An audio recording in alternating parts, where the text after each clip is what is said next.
Hey everyone, my name is Reese from investor.bet, and in this video I'm going to review round number 5 of the 2025 NRL season. Was kind of a round of two halves. The first 4 games of the round were all decided by one score or less, and then the final 4 games were all 20 plus point margins. So interesting round overall. Those few close games, all of which really could have gone either way until the final couple of minutes, and then most of the final games were all decided well and truly within the first half. And the one thing that I share with you guys in all my videos is approaching these games from a betting perspective. So when I talk about the margins here, one thing I quickly want to touch on right at the beginning here is I've previously spoken about how in NRL betting, you have the margin options available. And a lot of the common margins are your 1 to 12 or 13 plus margins.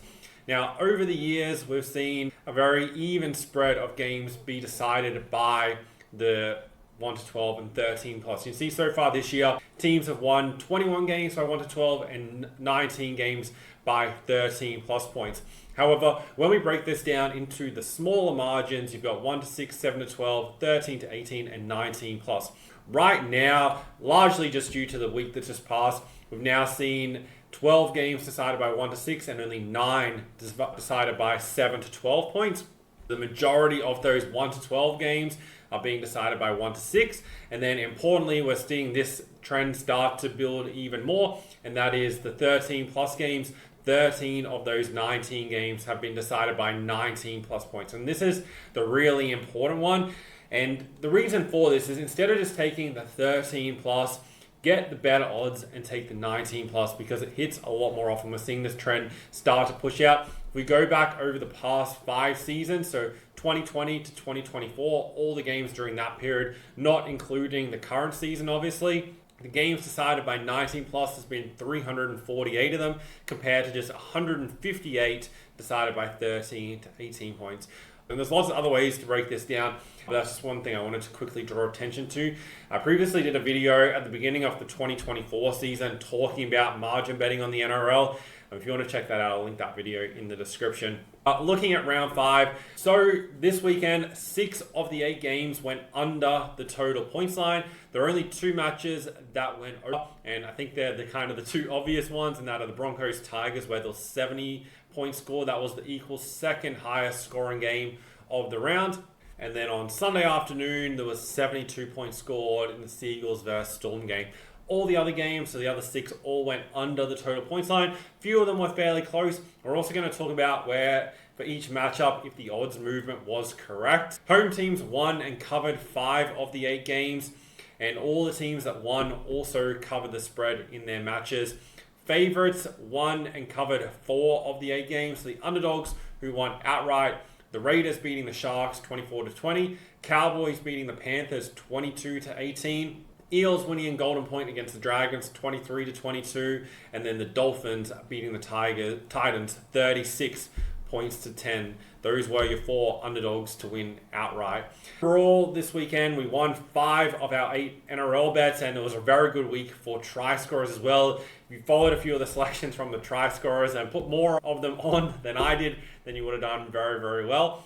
This week, also in terms of the betting markets, the market moved. So from the opening odds on the Monday through to kickoff for each of the games, the market moved 12 times, and it moved the right way in 8 of those 12 situations, which I'm going to break down throughout each game.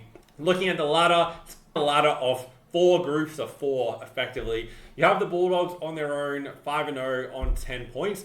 Then you have 4 sides, Broncos, Storm, Warriors, Rabbitohs, all on 8 points. Seagulls, Raiders, Titans, and Knights all on 6 points. Sharks, Tigers, Dragons, Cowboys on 4. And then the Dolphins, Panthers, Roosters, and Eels all on 2 points.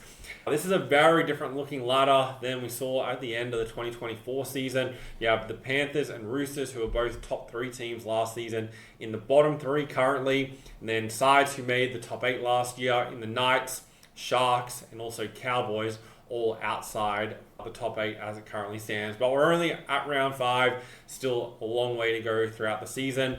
See Storm at $2.80 favorites for the premiership, closely followed by the Broncos. And then on the third line, you have Bulldogs and Panthers as equal $9 odds to win the premiership.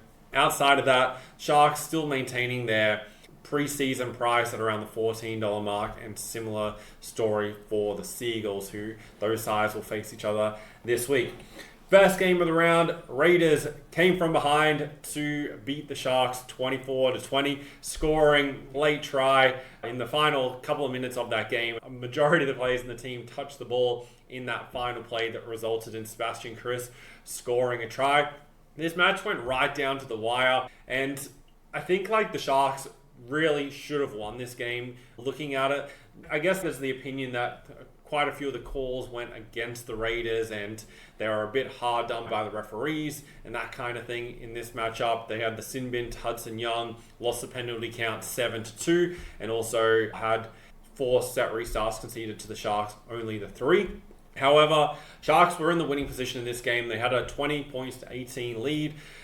In their final set with the ball, Braden Trindle was on the left edge. He had a 3-on-1 outnumber to his left side. All they had to do was make the pass and they would have scored over on the edge, won the game 24-18, maybe 26-18 if Nico Hines made the conversion. Instead, he elected to take the tackle. Raiders go down the other end and score the try and win the game. Now, I think the issue with the Sharks comes back to this moment here. So at the 58th minute, which was immediately after Hudson Young was sent to the sin bin, Sharks elected to take the penalty goal 15 meters out and take the 2 points instead of trying to score a try while the Raiders were down a player.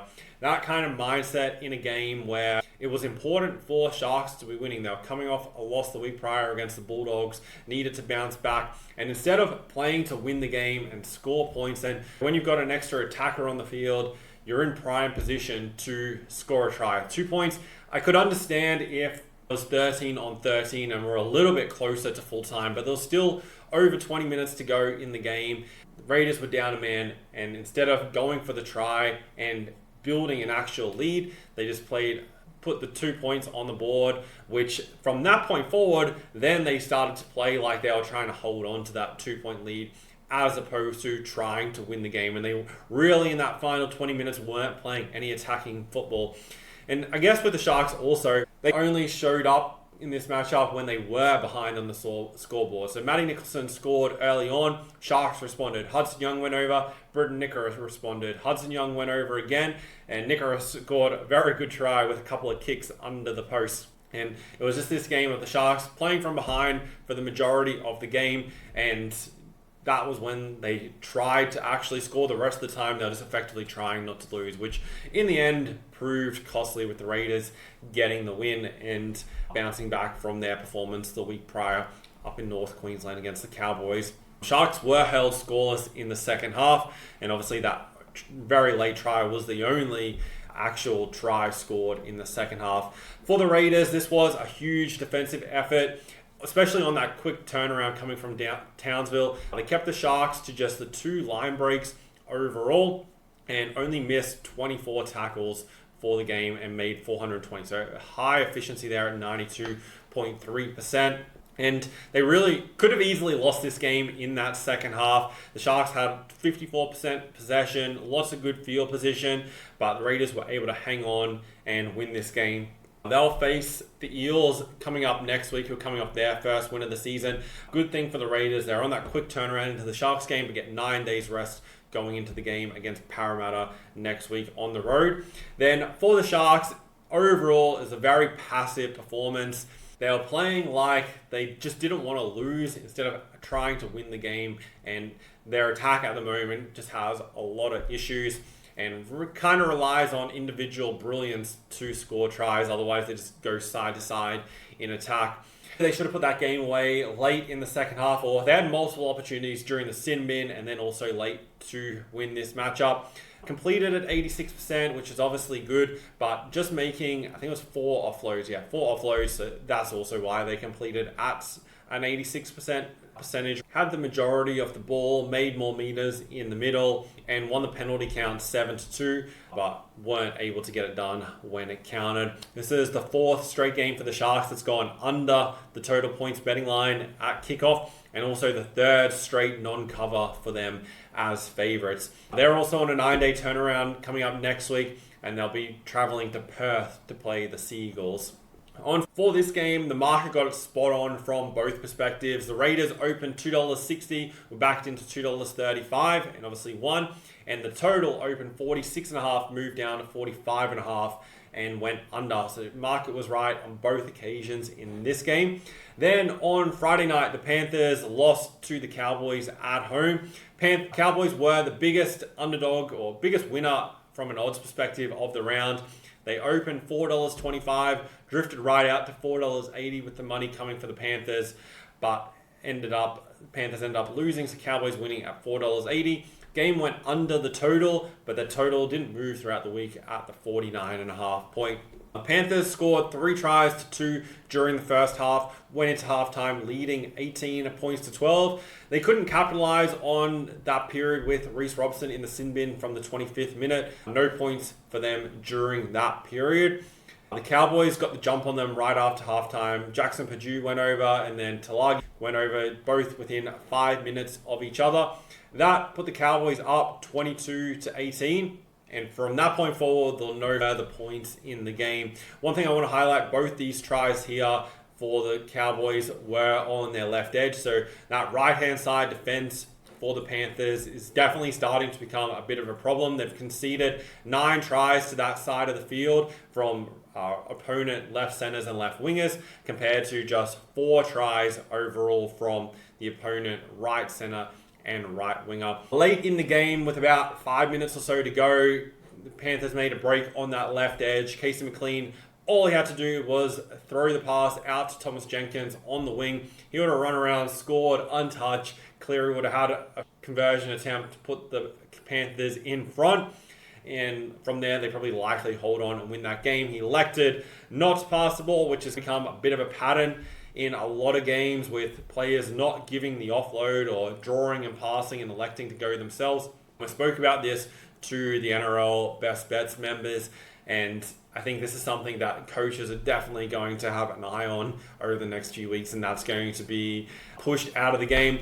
That's not only contributing to teams losing games. I could go through and see a number of sides who have lost by a small score. Panthers are just one of them, where they've had that opportunity to score a try, but instead of making the pass and getting the easy try going in untouched, the player hasn't passed the ball.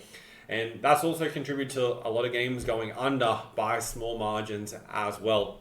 But overall for this game, Cowboys hang on, get the win. For the Panthers, this is their 4th consecutive loss overall this season, and now need to face the Dolphins this week to avoid losing 5 straight.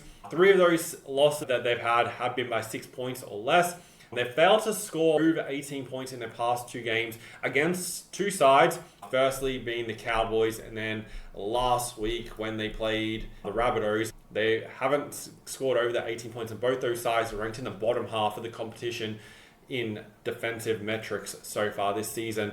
Watching this game, you could just tell there was a huge reliance on Nathan Cleary to do absolutely everything. And not that's like a bad thing. Like, he got the ball 82 times, I think just over 50 passes, 17 kicks. He made all the kicks in this game for the Panthers. And not that's a bad thing. Obviously, he's the number 1 player in the competition. Panthers rely on him to win them the games. But at some point, there becomes this threshold where that one player is being forced to do too much, and it makes the side overall very, very predictable.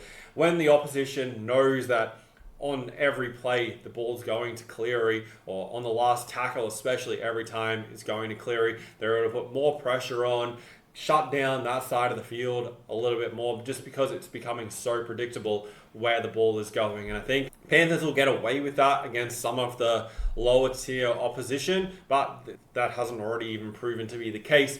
But against good sides, they'll get found out. Like just in any sport where you have one player that's expected to do almost everything, good teams shut that down and shut it down. For the Panthers, they completed at only 68% in this game. If we scroll down and look at the errors, they made 16 errors, which is now back-to-back weeks they've made 16 mistakes in games. So 16 errors last week against the Rabbitohs. Both games they've lost by fairly small margins, and so I think there'll be a definite emphasis on better ball control for the Panthers moving forward in their game against the Dolphins. For the Cowboys, this was a great win by them on the road to go down to New South Wales, beat Penrith. That's back-to-back seasons they made this trip down there and beaten the Panthers. They obviously were a bit blessed with the Panthers making lots of mistakes. Penrith also missed 41 tackles in this game, only 88% tackle efficiency.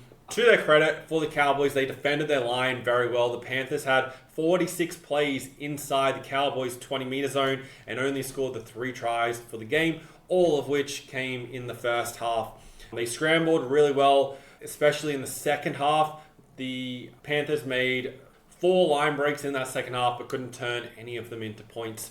For the Cowboys, they go for 3 straight wins. They'll be back down in Sydney on Saturday facing the Rabbitohs. So they'll also be going for 4 straight covers of the spread in a row in that matchup. The later game, speaking of the Rabbitohs, where they beat the Roosters 20 points to 14, 3 tries apiece. Pretty much the difference in this game was the goal kicking. You can see Latrell Mitchell hit 3 from 3 on conversions, plus a penalty goal where Sandon Smith only converted his own try, failed to convert the 2 tries in the second half. This matchup, the Rabbitohs were backed in from $1.80 to $1.65, so the market got it right on. The total opened at 48.5, stayed there, and obviously went under that number.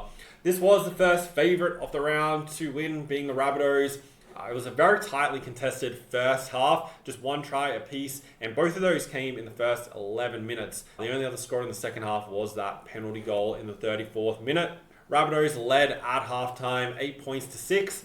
And after halftime, the Roosters scored the first 2 tries. Billy Smith went over, Dominic Young went over. At this point, the Roosters built a 14 to 8 point lead. Now, if those 2 tries had been converted, they would have led 18 to 8, and a 10-point margin is a lot better than a 6-point margin. Well and truly left the door open for the Rabbitohs, and we're still just under 30 minutes left to go. That's plenty of time to get back a 6-point margin and take the front, which they did. Jai Gray went over, and then also Isaiah Tass went over on the sideline after that cutout ball from Latrell Mitchell. Definitely think Mitchell was the difference in this game, setting up that try. His kicking game was also important, and then also diffusing a kick right towards the end, and the conversions. Probably could confidently say Roosters would have won this game had Mitchell still been out, but in his first game back, definitely got the Rabbitohs over the line. For South Sydney, they continue to do the little things right. They had the majority of possession at 53%. That was down to the fact they completed at 86%. They've now had an 81% or better completion rate in 4 of their 5 games. But overall didn't win in many of the other statistical counts, aside from the penalty count, which they won, if we get down to it, 11 to 6. So that was well and truly in their favour. But ultimately, the class of the key players and the Roosters making 16 errors was the difference that got them over the line. I think for the Rabbitohs, they did have an opportunity in the first half to really put the Roosters away and not be trailing with 15 minutes or so to go. They had 66% of field position in the first half, plus 60% of possession, but only managed the 1 try and 8 overall points. So Roosters definitely did well to hold on during that first half and give themselves the chance to win. For the Rabbitohs, they're at home versus the Cowboys this week, and then they'll face the undefeated Bulldogs the following week on Friday. Rabbitohs are 5-0 against the spread this season, and also all 5 of their games have gone under the total points line. For the Roosters, this was another game with too many mistakes, 16 errors, which now makes it 35 errors across their past 2 games, which is a huge number. They also conceded 11 penalties in this matchup. Overall defended very well in the first half. The Rabbitohs had 43 tackles inside the 20-meter zone and only came away with 1 try. But like the Rabbitohs should have put the game away in the first half, the Roosters should have put the Rabbitohs away in the second half. They had majority of the field position, lots of scoring chances, but couldn't capitalize, missed those conversions, and that results in another loss for the Roosters, who are definitely struggling so far this season. Just the 1 win, they've now lost 3 straight, failed to cover their past 3, and also their past 3 have all gone under. They have the Broncos in Brisbane on Friday night this week, followed by the Panthers the week after. So it doesn't really get much easier for the Roosters going forward. Another underdog win on the round. The Eels beating the Dragons 23-22 in Golden Point. The market got this one wrong. The Eels were $2.45 out to $2.60, but won the game. No movement again on this total that opened at 48.5, which stayed there and went under the number with 45 points being scored. Eels getting their first win of the season. Zach Lomax kicking the winning field goal against his old side. It was a game where those players against their old side were able to put in great performances. Lomax obviously kicking 5 total goals plus the game-winning field goal. Clint Gutherson, who played for the Eels as fullback, now at the Dragons, scored 2 tries, including the first try of the game where he ran over underneath the posts. The Dragons took a 6-point lead into halftime, leading 14 points to 8. Then also scored another try shortly after through Gutherson. That put them up 20 points to 8 with about 30 minutes or so to go in the game. From there, though, the Eels definitely responded. Ione scoring, and then another try in the 62nd minute. Then that tied the game up 20-all with 18 minutes to go. Then we had a couple of penalty goals in the 68th and then 74th minute, and then obviously went through to Golden Point.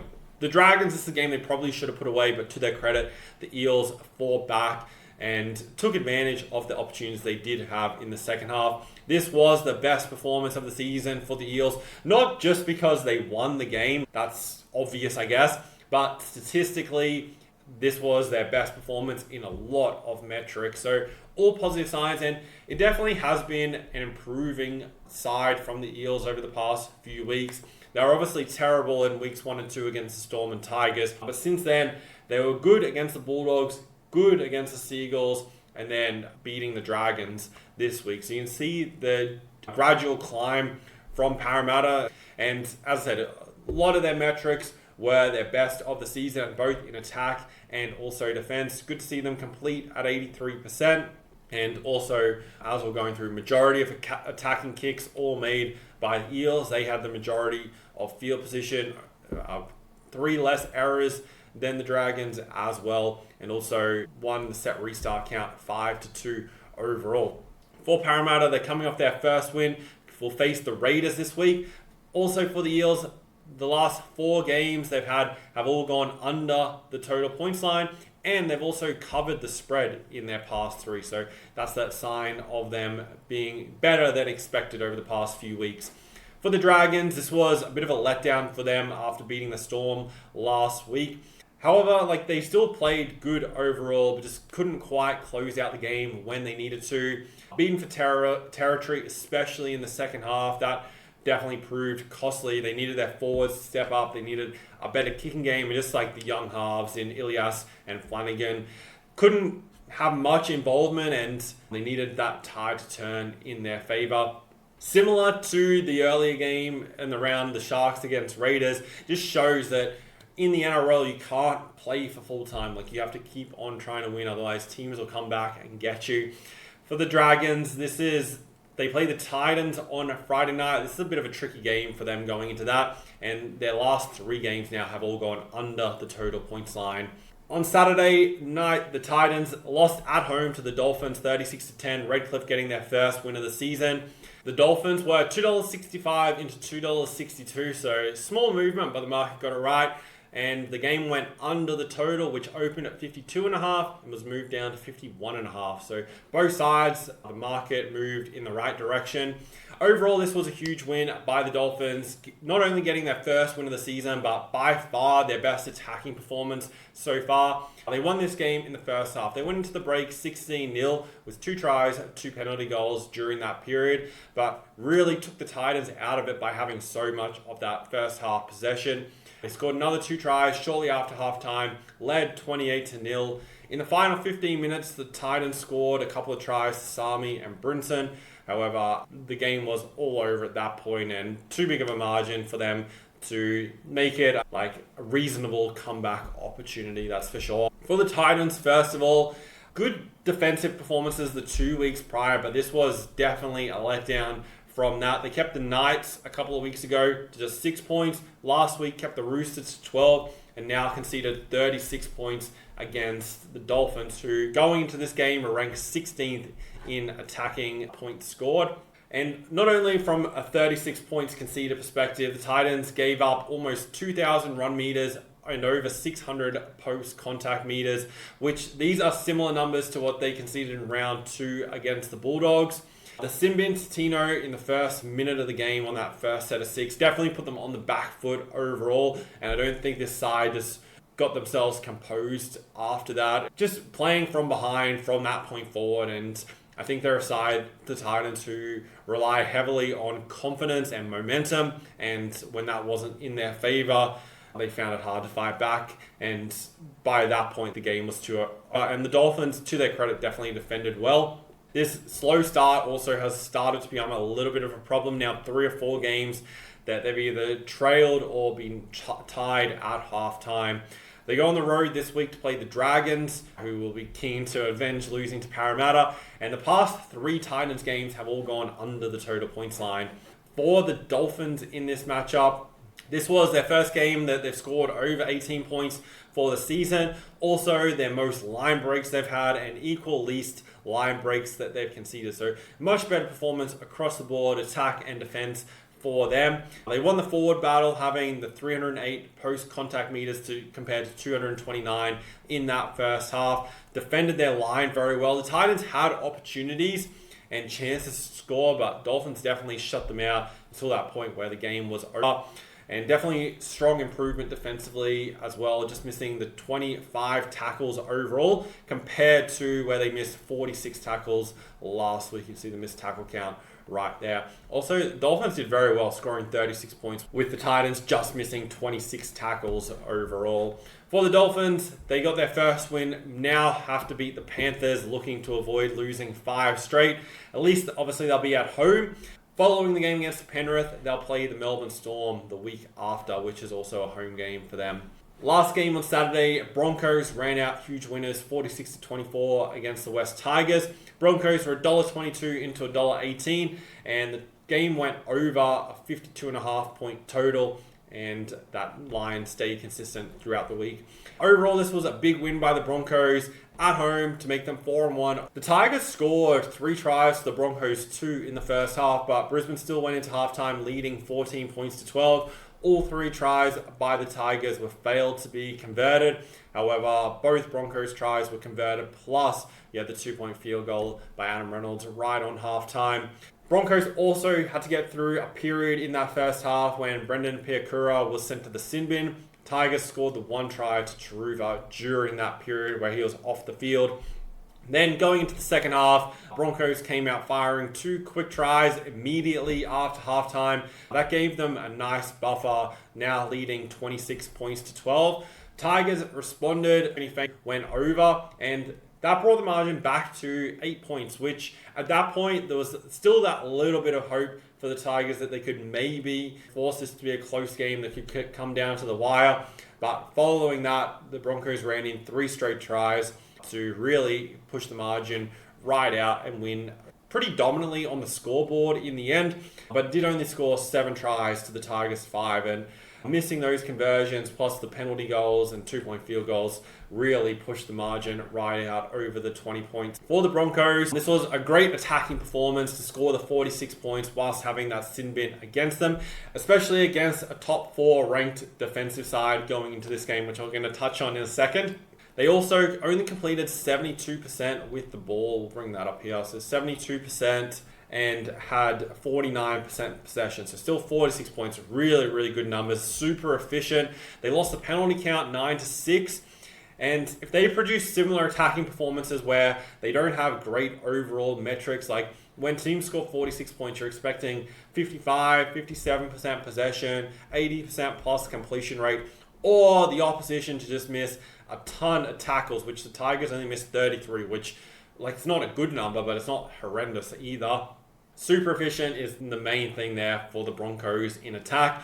They're at home this week against the Roosters, beat them 50-14 back in round 1. Now I get to face them on home soil.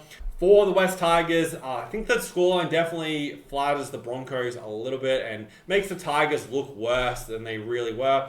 Broncos only scored the 2 more tries than West in this game, but 22-point margin. Overall, though, it was a very even game. There wasn't statistically much between the sides. Tigers continued to complete well at 82%, and definitely impressed with the fact they scored the 5 tries against this Broncos side without Luai in the team. Potentially, that's a little bit of a red flag for the Broncos as well. Like 3 of those tries, remember, came in the first half. They're not like it was 7-5 and the Tigers scored a lot of these tries in that final 10 minutes or something like that. So that's like positive there for West Tigers.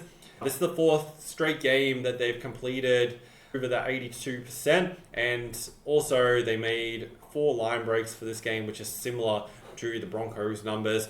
They definitely couldn't hold on defensively when the Broncos built pressure on their goal line. Did mention the West Tigers went into this game as the number 2 ranked side in points conceded. They're going to start falling down that category now as we go on. Their first 2 games against Newcastle and Parramatta, who've proven to be poor attacking teams, they conceded the 10 and 6 points. Since then, they conceded 18 against the Dolphins, another side that's ranked low in attacking numbers, and then 26 and then 46 in this game. So there's definitely been that decline defensively. They face Newcastle and then Parramatta again over the next 2 weeks. So do get that chance to get their defense back sorted, and I think this is going to tell us a lot about this Tigers defense. Their past 3 games have all gone over the total thanks to that defense dropping away. On Sunday, the first game, Storm bounced back from their loss last week to run out big winners against Manly, 48 points to 24, scoring 8 tries to 4, Manly scoring 3 late tries to even the margin up. But after Tolu Kola scored in the 30th minute, the Melbourne Storm ran in 5 straight tries to push this margin right out. For Melbourne, they were backed in from $1.55 to $1.42. Now, most of that odds movement was due to the fact Jerome Hughes was named as a reserve in the early lineups and then promoted into the starting side.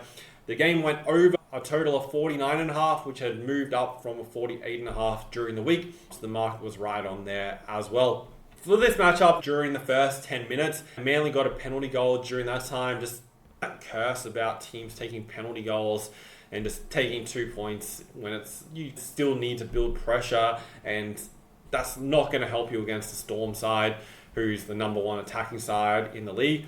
But anyway, there was a set restart around the 10-minute mark, if you look at the play-by-play here, which definitely opened the floodgates right here. Set restart for the Storm. Then they go in, next set, score again, and then score again. So 3 tries in about 5 minutes. And all of a sudden, the Seagulls went from leading 2-0 to trailing 18 points to 2 before they even got the ball back. And then if we bring back up the game stats, those are those 3 tries. Manly, with that Kohler try at the 30th minute plus a penalty goal, bridged the margin back to 18 to 10 at halftime. But then soon after halftime, there was another 5-minute period with Anderson, Pappenhausen, and then Anderson getting another try, scoring his hat-trick.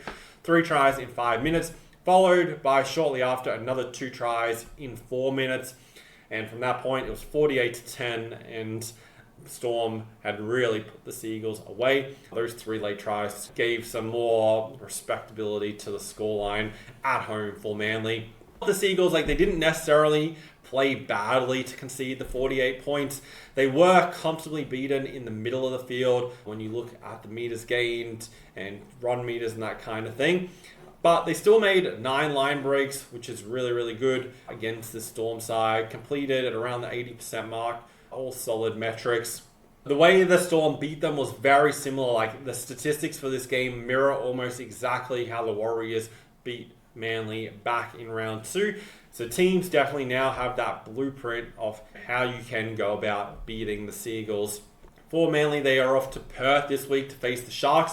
They're on a 6-day turnaround going into that game, so it will be at a negative 3-day rest advantage compared to the Sharks, who played in Canberra on Thursday night. Then for Melbourne Storm, this was the typical performance of them bouncing back after losing last week. 48 points. I think they averaged 36 or 38 following a loss over the past 2 seasons. So exceeded that number. In attack, obviously they scored 8 tries, 9 line breaks, everything that's very good. Still did make 11 errors overall. Whilst that's in the double digits, an improvement on the past 2 weeks where they've had 15 errors in each of those 2 games. So good improvement for them from that perspective. Defensively, they gave up 9 line breaks, which I guess is a little bit of a worrying number. But 4 of those 9 line breaks came in those final 15 or 13 minutes, I think it was. And prior to that point, it was only at 5. So they definitely took the foot off the gas in that final 10 to 15 minutes.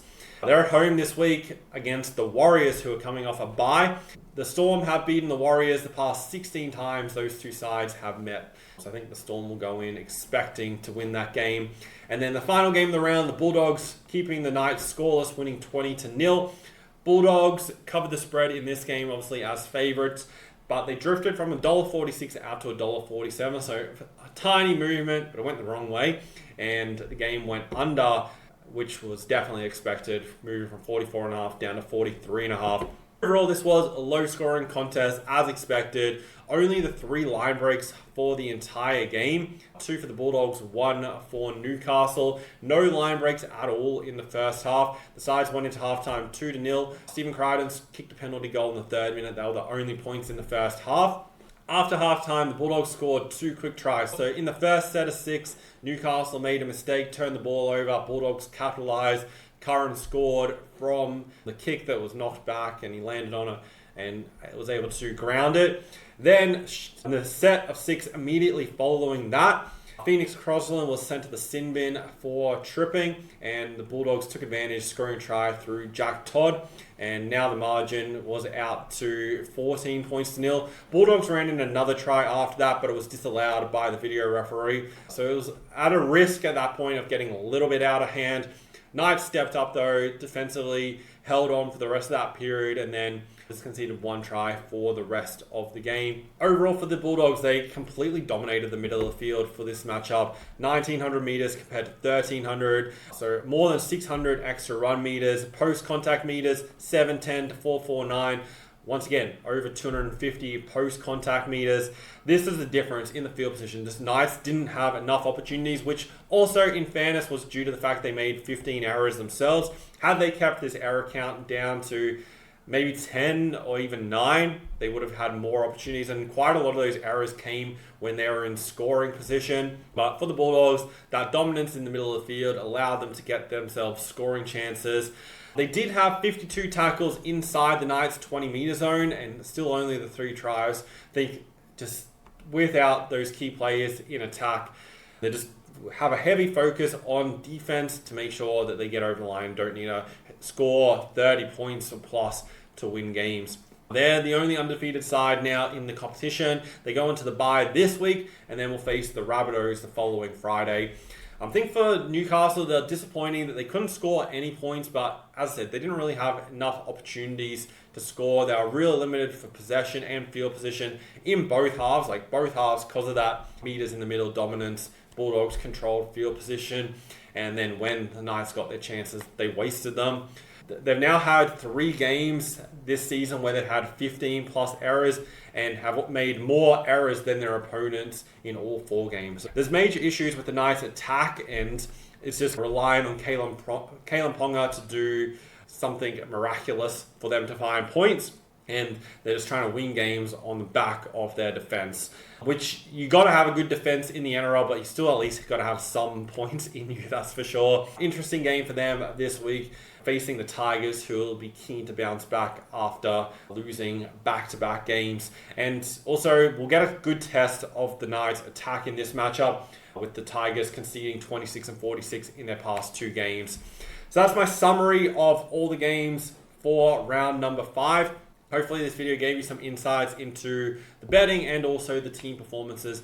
Everything that I'm going through here is my notes from the games that I keep, so I have a record of how teams have performed. So when I go back and look at teams' prior matches, so let's say in round 6, the Dolphins versus Panthers, I can go back and look at last time the Dolphins and Panthers played each other, what happened in that game, and I'm not just making a decision based off what the final score was.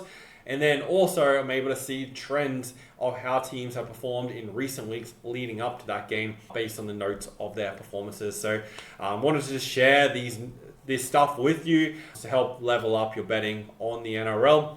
And also it's very interesting to talk about, not just quickly move on from what happened last week, as those performances tell us and give us information of how we want to approach betting on the games going forward. This week, I'll be posting the betting trends preview for all the games coming up, plus the try scorer trends preview. Hopefully we can do something similar to last week with the try scorer projections. And also there'll be AFL videos. We're on a huge run in the AFL as well this season, so there'll be a preview for that. Definitely check that out. Plus the horse racing video, if you caught that last week, then I previewed 2 races for the Saturday racing at Caulfield and Randwick. Both those horses won. I know a few people definitely backed them, multi them up, and it was a very profitable day overall for the horse racing in general. So that's the game plan for the rest of the week. If you want to see everything I'm betting in the NRL in particular, check out the NRL Best Bets membership. That's where I post everything I'm betting. Plus, you get to use all the NRL statistical tools I use to research games, break them down, see where teams' strengths and weaknesses are, so then you're able to make good betting decisions and actually profit on the NRL. And following that strategy is what will allow you to profit overall on the season. Thanks guys for watching. Hopefully you enjoyed this video, and I'll see you in the next one.